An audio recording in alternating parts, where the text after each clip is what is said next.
Dr. Dana Carroll, a distinguished professor of biochemistry at the University of Utah, is honored today for his contributions as a researcher and academician. Dr. Carroll's 40 years of research have served to address the question, how does a cell respond when the DNA breaks? DNA, or deoxyribonucleic acid, is the defining code of each organism's genome. These tiny molecules make us each who we are and provide the genetic code that determines our physical characteristics, our risk factors for disease, and allow all cells to make identical copies of themselves. When DNA breaks, the cell has mechanisms to repair itself. When these mechanisms fail to work, we get diseases like cancer. Dr. Carroll examined the mechanisms that fix cells and discovered nucleuses that are able to cleave and reglue the double helix of DNA. From these findings, he was able to identify target sequences in the genome, so-called zinc fingers, that could be targeted for splicing both the strands of the double helix and allow insertion of additional DNA sequences that allow editing of the genome in multiple organisms. This discovery led to the first in-human application of genome editing to block entry of HIV into cells. His work has resulted in multiple patents, hundreds of publications, training of many graduate students, and millions of dollars of grant funding. This first application of genomic engineering established the field that has since produced additional tools for gene editing, including CRISPR-Cas9. These inventions that allow the changing of the genome raises significant ethical questions. Dr. Carroll has become a significant voice in the global discussion in developing the ethical norms for using genome editing, highlighting the importance of the tool for addressing disease, but the warning against the potential misuse of the technology. Dr. Carroll's contributions to improving human health have yet to be fully realized, but his impact on the state of Utah are immeasurable. For these contributions, he is recognized with the Governor's Medal for Science and Technology for academics and research. Congratulations.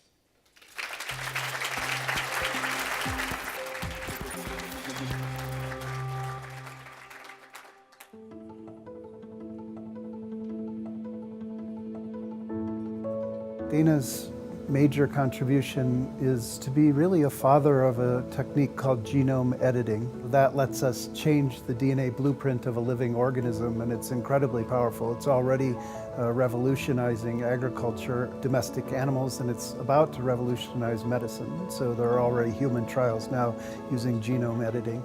And what Dana did was really show us how this could be done.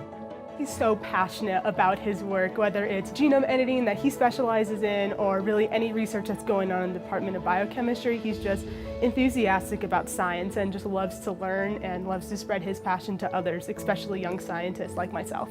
He really asked a very simple question: what happens in a cell when a DNA breaks? He realized that wasn't just an important observation, what he discovered, but also that it could be applied technologically. And I think one of the things I love about Dana is he sees the big picture. So he sees why something is fundamentally important, but also how it can be used. He's so approachable. I mean, he's a world-renowned scientist, but I run into him almost every single day in our little break room, and he says hi. He's asking how a day is going. He asks me about my project, if he can help at all. And he's just so relatable as a person and just so nice. One of the wonderful things is to see him finally get the recognition and honor he deserves, which is happening in spades now. He was elected to the National Academy of Sciences last year. He was elected to the American Academy of Arts and Sciences last year. He won the genetics prize called the Nowitzki Prize.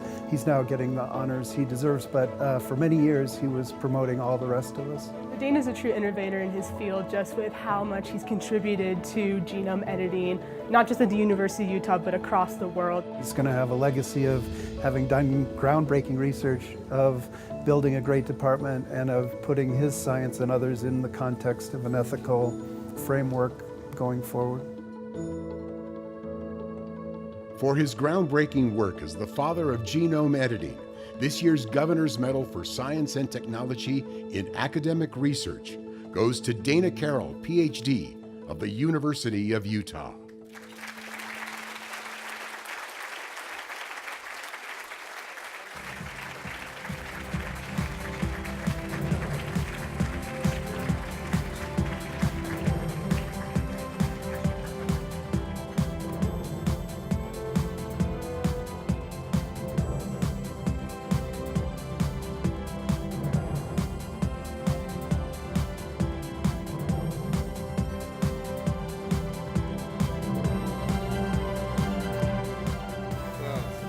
you, Governor Herbert.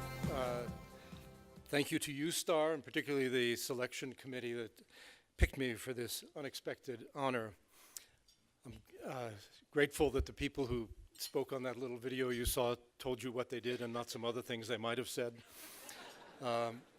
Grateful to be here amongst so many innovative and successful technologists. I want to mention a few people, mostly as groups. As you know, really no scientific advances are made by individuals. So I want to acknowledge the people who've worked in my lab over 43 years at the University of Utah, and people who've collaborated with my group, did much of the work that I'm being recognized for today. I also want to thank many people who've sustained me personally, including my wife, Janine Marlowe, who's here, other family members and friends who continue to give generously of their time and support. Finally, I want to just say a couple of words about research. The powerful genetic technologies that we have today didn't come directly from people looking for ways to change genes. Instead, it was very broad research into how the world works that produced the basic materials and mechanisms that led to genome editing. This is the way with all new technologies, particularly in biology. So if we want to keep making advances that will benefit agriculture, medicine, and industry, we need to keep investigating fundamental ways of nature. Thank you.